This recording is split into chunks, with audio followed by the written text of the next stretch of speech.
Hello साथियों, जय श्री राम, जय बालाजी महाराज की। आपका हमारे यूट्यूब चैनल हनुमंत कृपा 0005 में स्वागत है।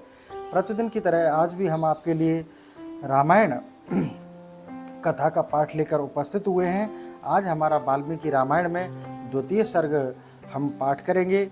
साथियों, पाठ प्रारंभ करने से पहले मैं आपसे निवेदन करना चाहूँगा, अगर आप हमारे चैनल पर नए हैं तो अभी चैनल को सब्सक्राइब कर लें, बेल आइकन को प्रेस कर लें, जिससे हमारे वीडियो का नोटिफिकेशन सबसे पहले आपको प्राप्त हो। चलिए साथियों, आज का सेशन प्रारंभ करते हैं। सर्वप्रथम हनुमान जी महाराज को आसन दे देते हैं, फिर पाठ प्रारंभ करेंगे। बालाजी महाराज को आसन दे दिया है, अब उनका आह्वान कर लेता हूँ। हे श्री हनुमान जी महाराज, प्रतिदिन की तरह आज भी आप अपने आसन पर आकर विराजमान हो जाइए। मेरे द्वारा वाचन किए जा रहे श्री रामायण के पाठ का आप श्रवण कीजिए। आइए ब्राजिए प्रभु, अब मैं पाठ प्रारंभ करता हूँ। जय श्री राम। तो साथियों, आज हमारा द्वितीय सर्ग वाल्मीकि रामायण में करेंगे, आपको श्रवण कराएंगे। और जो संवाद रहेगा वह है तमसा के तट पर क्रौंचवध से संतप्त हुए महर्षि वाल्मीकि के शोक का श्लोक रूप में प्रकट होना तथा ब्रह्मा जी का उन्हें रामचरित्र में काव्य के निर्माण का आदेश देना, ये आज का संवाद है। तो द्वितीय सर्ग में अब आप श्रवण करें। अब मैं प्रारंभ करता हूँ। नारदस्य तो तद्वाक्यं श्रुत्वा वाक्य विशारदः पूजयाममास धर्मात्मा सह शिष्यो महामुनिम। देवऋषि नारद के उपयुक्त वचन सुनकर वाणी विशारद धर्मात्मा ऋषि वाल्मीकि जी ने अपने शिष्यों सहित उन महामुनि का पूजन किया। यथावत पूज्यत सेन देवर्षि नारदस्ता आप्रच्छेभ्यानुज्ञात सह जगम विहायसम। वाल्मीकि जी ने यथावत सम्मानित हो देवर्षि नारद जी ने जाने के लिए उनसे आज्ञा मांगी और उनसे अनुमति मिल जाने से वे आकाश मार्ग से चले गए। सह मूर्त गतो तस्मिन् देवलोकम मुनि सदा जगाम तमसा तीरम जहान विस्ता विदूरतः। उनके देवलोक पधारने से 2 घड़ी की बाद वाल्मीकि जी तमसा नदी के तट पर गए, जो गंगा जी से अधिक दूर नहीं थी। सतु तीरम समाघ्राद्य तमसाया मुनि सदा शेष्यमाहा स्थितं पार्थेशि दृष्टवा तीर्थ कर्दमम। तमसा के तट पर पहुंचकर वहां के घाटों को कीचड़ से रहित देख मुनि ने अपने पास खड़े हुए शिष्यों से कहा, अकर्दम इदम तीर्थ भरद्वाज निशामय रमणीयम प्रशानंभु सनमुन्यशो मनो यथा। भरद्वाज, देखो यहाँ का घाट बड़ा सुंदर है, इसमें कीचड़ का नाम नहीं है। यहाँ का जल वैसा ही स्वच्छ है जैसा सत्पुरुषों का मन होता है। नमस्तामाम कलुषिस्ताम दीयताम बलकालम इदमेव भाग्य से तमसा तीर्थ मुक्तमम। तात, यहीं कलश रख दो और मुझे मेरा बलकल दो, मैं तमसा के इसी उत्तम तीर्थ में स्नान करूँगा। एव मुक्तो भरद्वाजो वाल्मीकेन महात्मना प्राच्छत्य मुनेस्यत्य बलकलम न्यचत्तो गुरहो। महात्मा वाल्मीकि के ऐसा कहने पर नियम परायण शिष्य भरद्वाज ने अपने गुरु मुनिवर वाल्मीकि को बलकल वस्त्र दिया। सह शिष्य हस्तदाय बलकलम नियतो इंद्रियः विचचार है पश्य हस्तो सर्वतो विपुलम वनम।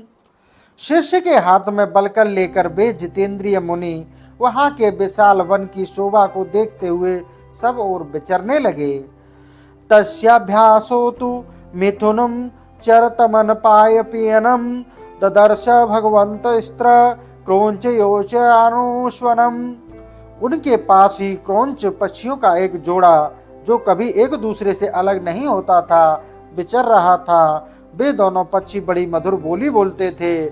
भगवान वाल्मीकि ने पक्षियों के उस जोड़े को वहां देखा। तस्मात् तु मिथुनादेकं पुमास पाप निश्चः जगान बेर न लियो निस्वाद तस्य पश्यतः। उसी समय पाप पूर्ण विचार रखने वाले एक निषाद ने, जो समस्त जंतुओं का अकारण बैरी था, वहां आकर पक्षियों के उस जोड़े में से एक नर पक्षी को मुनि के देखते देखते बाण से मार डाला। तम सोनित परितांग चेष्टमानं महीतले भार्या तु निहंतम दृष्टवा रुराव करुणाम गिरम। वह पक्षी खून से लथपथ होकर पृथ्वी पर गिर पड़ा और पंख फड़फड़ाता हुआ तड़पने लगा। अपने पति की हत्या हुई देख उसकी भार्या क्रौंच करुणाजनक स्वर में चीत्कार कर उठी। वियुक्ता पतिनाम तेन द्वेजेन सहचारिणा ताम्रशीश्रेण मंतेन पत्नीना सहितेन वे। उत्तम पंखों से युक्त वह पक्षी सदा अपनी भार्या के साथ विचरता था। उसके मस्तक का रंग तांबे के समान लाल था और वह काम से मतवाला हो गया था। ऐसे पति वियुक्त होकर क्रौंची बड़े दुख से रो रही थी। तथापिदं द्विजं दृष्ट्वा निषादेन निपातितं ऋष्ये धर्मात्मन तस्य कारुण्यं संपदत। निषाद ने जिसे मार गिराया था, उस नर पक्षी का वह दुर्दशा देख उन धर्मात्मा ऋषि को बड़ी दया आई। तत करुणा वेदि वेदांत धर्मोऽप्यमिति द्विजः निशाम्य रुदति क्रौंचमिदं वचनं ब्रवीत। स्वभावतः करुणा का अनुभव करने वाले ब्रह्म ऋषि ने यह अधर्म हुआ है ऐसा निश्चय करके रोती हुई क्रौंची को और देखते हुए निषाद से इस प्रकार कहा। मां निषाद प्रतिष्ठाम त्वं गमः शाश्वती समाः यत क्रौंच मिथुनादे कमवधि काम मोहितम। निषाद, तुझे नित्य निरंतर कभी भी शांति ना मिले, क्योंकि तूने इस क्रौंच के जोड़े में से एक की जो काम से मोहित हो रहा था, बिना किसी अपराध के ही हत्या कर डाली। तस्यथम बुवतिस्थितां बुवं छर्दि बिच्छतः शोकार्ते नाश्य सकुने किमिदं व्याहत मया। ऐसा कहकर जब उन्होंने इस पर विचार किया, तब उनके मन में यह चिंता हुई, अहो, इस पक्षी के शोक से पीड़ित होकर मैंने यह क्या कह डाला। चिंतयन स महाप्राज्ञश्चकार मतिमान्तिम शिष्यम चौब्रवीद वाक्यमिदं स मुनि पुंगवः। यही सोचते हुए महाज्ञानी और परम बुद्धिमान मुनिवर वाल्मीकि एक निश्चय पर पहुंच गए और अपने शिष्य से इस प्रकार बोले। पादपद्मोच्छर समस्त नीलेशमनभितः शोकार्तस्य प्रभतो में श्लोके भवतो नान्यथा। तात, शोक से पीड़ित हुए मेरे मुख से जो वाक्य निकल पड़ा, यह 4 चरणों में आबद्ध है। इसके प्रत्येक चरण में बराबर बराबर यानी कि 8-8 अक्षर हैं तथा इसे वीणा के लय पर गाया भी जा सकता है। अतः मेरा यह वचन श्लोक रूप अर्थात श्लोक नामक छंद में आबद्ध काव्य रूप यश स्वरूप होना चाहिए, अन्यथा नहीं। शिष्यस्तु तस्य ब्रवीतो मुनेर्वाक्यं मुक्तं प्रतिजग्रह संतुष्ट तस्य तुष्टो भवन्तु मुनि की यह उत्तम बात सुनकर उनके शिष्य भरद्वाज को बड़ी प्रसन्नता हुई और उसने कहा, समर्थन करते हुए कहा, हाँ, आपका यह वाक्य श्लोक रूप में होना चाहिए। शिष्य के इस कथन से मुनि को विशेष संतोष हुआ। सोया अभिषेकम ततः कृत्वा तीर्थे तस्मिन् यथा विधि तमेव चिंतयन्तु पार्वत वे मुनि। तत्पश्चात उन्होंने उत्तम तीर्थ में विधि पूर्वक स्नान किया और उसी विषय का विचार करते हुए आश्रम की ओर लौट पड़े। भरद्वाजस्य शिष्यो विनीतः श्रुतवान् गुरुः कलशं पूर्णमादाय पृष्ठो तु अनुजगाम। फिर उनका विनीत एवं शास्त्रज्ञ शिष्य भरद्वाज भी वह जल से भरा हुआ कलश लेकर गुरुजी के पीछे पीछे चला। सह प्रविश्याश्रम पदम शिष्येण सह धर्मित उपभीष्ट कथा चचन सकार ध्यान मन स्थित। शिष्य के साथ आश्रम में पहुंचकर धर्मज्ञ ऋषि वाल्मीकि जी आसन पर बैठे और दूसरी बातें करने लगे, परंतु उनका ध्यान उस श्लोक की ओर ही लगा था। आज गाम ततो ब्रह्मलोक करता स्वयं प्रभु चतुर्मुखे महातेजा द्रदष्टु तम पुनिपुंगमम। इतने में ही अखिल विश्व की सृष्टि करने वाले समर्थ महातेजस्वी चतुर्मुख ब्रह्मा जी मुनिवर वाल्मीकि जी से मिलने के लिए स्वयं उनके आश्रम पर आए। वाल्मीकि कीरतम ततम दृष्टवा सहस्तुता भाग्यतः प्रांजलित प्रयतो भूत्वा तस्यो परम विस्मितः। उन्हें देखते ही महर्षि वाल्मीकि सहसा उठकर खड़े हो गए। वे मन में इंद्रियों के बस में रखकर अत्यंत विस्मित हो हाथ जोड़े चुपचाप कुछ काल तक खड़े ही रह गए, कुछ बोल ना सके। पूज्य मासतम देवम पाद्य धरनशन बंधने प्राण्यम विधि वैचन्य पृष्ठवा चैव निरामयम। तत्पश्चात उन्होंने पाद्य अर्घ आसन और स्तुति आदि के द्वारा भगवान ब्रह्मा जी का पूजन किया और उनके चरणों में विधिवत प्रणाम करके उनसे कुशल समाचार पूछा। अथोपविश्य भगवान शने परम मार्चिते वाल्मीके चरिष्ये संदिदेश सनम ततः। भगवान ब्रह्मा ने एक परम उत्तम आसन पर विराजमान होकर वाल्मीकि मुनि को भी आसन ग्रहण करने की आज्ञा दी। ब्रह्मणा समनुज्ञातः सोऽपि पाप विंशदासने उपविष्टे तदा तस्मिन्नः साक्षलोच कपिपितामहे तदगेते तेनेव मनसा वाल्मीकि ध्यान मनस्थितः पापात्मना कृतं कष्टं वैरगुणबुद्धिता यत तदाश्यतं सच्चारुरवं क्रौंच हन्याद कारणात्। ब्रह्मा जी की आज्ञा पाकर वे भी आसन पर बैठे। उस समय साक्षात लोकपिता ब्रह्मा सामने बैठे हुए थे, तो भी वाल्मीकि का मन उस क्रौंच पक्षी वाली घटना की ओर ही लगा रहा। वे उसी के विषय में सोचने लगे। ओहो, जिसकी बुद्धि वैर भाव को ग्रहण करने में ही लगी रहती है, उस पापात्मा व्याध ने बिना किसी अपराध के ही वैसे मनोहर कलरव करने वाले क्रौंच पक्षी के प्राण ले लिए। सोचनेव पुनः क्रौंच मुप श्लोकिमं जगो पुनरत्यतमन्न भूत्वा शोक परायणः। यही सोचते सोचते उनके क्रौंची के आर्तनाद को सुनकर निषाद को लक्ष्य करके जो श्लोक कहा था उसी को फिर ब्रह्मा जी के सामने दोहराया। उसे दोहराते ही फिर उनके मन में अपने दिए हुए सांप को अनय चैत्य का ध्यान आया। तब वे शोक और चिंता में डूब गए। तब माच ततो ब्रह्मा प्रश्न मणि पुंगवम श्लोक एवमस्तवामय बद्धो नात्र कार्य विचारणा मत्स्यदान देवते ब्रह्मान प्रवर्तेयम सरस्वती। ब्रह्मा जी उनकी मन स्थिति को समझकर हंसने लगे और मुनिवर वाल्मीकि से इस प्रकार बोले। ब्राह्मण, तुम्हारे मुंह से निकला हुआ यह छंदोबद्ध वाक्य श्लोक रूप ही होगा। इस विषय में तुम्हें कोई अन्यथा विचार नहीं करना चाहिए। मेरे संकल्प अथवा प्रेरणा से ही तुम्हारे मुंह से ऐसी वाणी निकली है।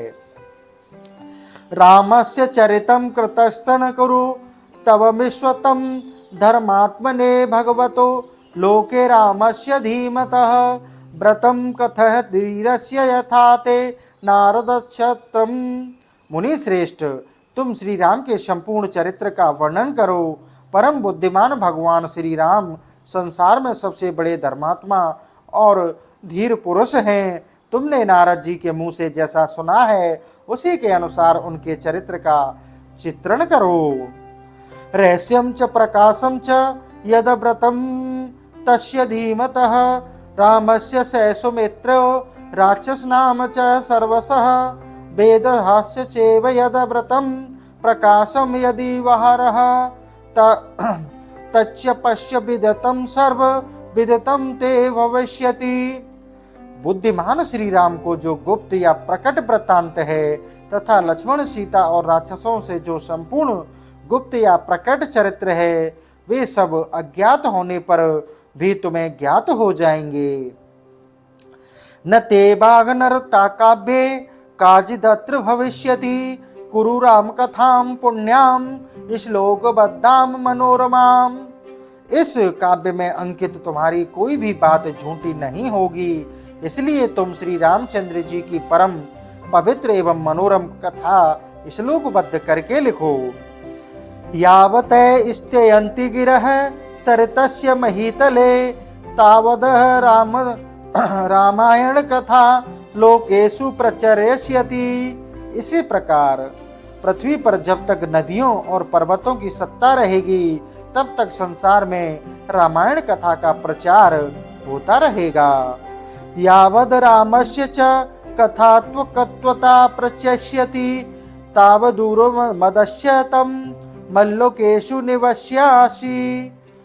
जब तक तुम्हारी बनाई हुई श्री राम कथा लोक में प्रचार रहेगा तब तक तुम इच्छा अनुसार ऊपर नीचे तथा मेरे लोक में निवास करोगे। इति कृत्वा भगवान ब्रह्मा तत्रैवातरधीयत ततः सस्यो भगवान मुनि विस्मयामयो। ऐसा कहकर भगवान ब्रह्मा जी वहीं अंतर्ध्यान हो गए। उनके वही अंतर्ध्यान होने पर शिष्यों सहित भगवान वाल्मीकि मुनि को बड़ा विस्मय हुआ। तस्य शिष्याथ सर्वो जुग श्लोक में पुनः मुर्मुः प्रियमाणा पायुष्य वृष विस्मृता। तदंतर उनके सभी शिष्य अत्यंत प्रसन्न होकर बार बार इस श्लोक का गान करने लगे तथा परम विस्मित हो परस्पर इस प्रकार कहने लगे। सम अक्षरे चतुर्भिव्यम पादो गिरतो महिषणा सहनो व्यावारणाद विहु शोक सुलोक स्वकत्मागतः। हमारे गुरुदेव महर्षि ने क्रौंच पक्षी के दुख से दुखी होकर जिस समान अक्षर वाले 4 चरणों से युक्त वाक्य का गान किया था वह था तो उनके हृदय का शोक किंतु उनकी वाणी द्वारा उच्चरित होकर श्लोक रूप हो गया। तस्य बुद्धिरियं जाता महेश्वभिवाततं कृतस्नाम रामायणं काव्यमृदीशरे करवाणयम। इधर शुद्ध अंतःकरण वाले महर्षि वाल्मीकि के मन में यह विचार हुआ कि मैं ऐसे ही श्लोक में संपूर्ण रामायण काव्य की रचना करूं। उदार वृत्ता अथर्थ अर्थ पदेर मनोरमे स्तदास्य रामस्य चकार कीर्तनाम समाक्षरे श्लोक शतर्षे विभीष्वने यशस्करम काव्यमुदार दर्शनः।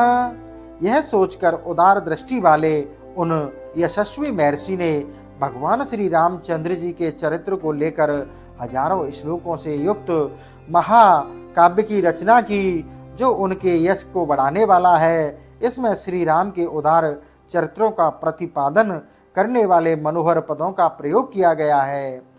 तदुपगत समास संधि योगम सम मधुर रूपान अर्थ वाक्यम बद्धम रघुवर चरितम दश शीर्षस्य बधम निशामय ध्वम। महर्षि वाल्मीकि के बनाए हुए इस काव्य में तत्पुरुष आदि समासों दीर्घ गुण आदि संधियों और प्रकृति प्रत्यय के संबंध का यथो योग्य निर्वाह हुआ है। इसकी रचना में समता ततत प्रकर्ष आदि दोषों का अभाव है। पदों में माधुर्य है और अर्थ में प्रसाद गुण की अधिकता है। भावुक जनों इस प्रकार शास्त्रीय पद्धति के अनुकूल बने हुए इस रघुवर चरित्र और रावण वध के प्रसंग को ध्यान देकर सुनो। इतार्ष्य श्रीमद् रामायणे वाल्मीकि आदि काव्ये बालकांडे द्वितीय सर्गः। इस प्रकार श्री वाल्मीकि निर्मित आर्ष रामायण आदि काव्य के बालकांड में दूसरा सर्ग पूरा हुआ। तो साथियों आज हमारा जो द्वितीय सर्ग था रामायण का जो आज हम पूरा कर चुके हैं। कल पुनः आपके लिए तृतीय सर्ग लेकर उपस्थित होंगे। तो साथियों, आपसे निवेदन करना चाहूँगा, अगर आप हमारे चैनल पर नए हैं तो चैनल को भी आप सब्सक्राइब कर लें, बेल आइकन को प्रेस कर लें, जिससे हमारे वीडियो का नोटिफिकेशन आपको जल्द मिल सके। तो चलिए साथियों, आज का सेशन यहीं समाप्त करेंगे, और समाप्त करने से पहले आपसे निवेदन करेंगे कि अगर आपको हमारा जो वाल्मीकि रामायण का जो पाठ है कैसा लग रहा है, आप इसे हमें कमेंट करके अवश्य बताइएगा, जिससे हमको और मोटिवेशन मिले। तो चलिए साथियों, इसी के साथ जय श्री राम, जय बालाजी महाराज की।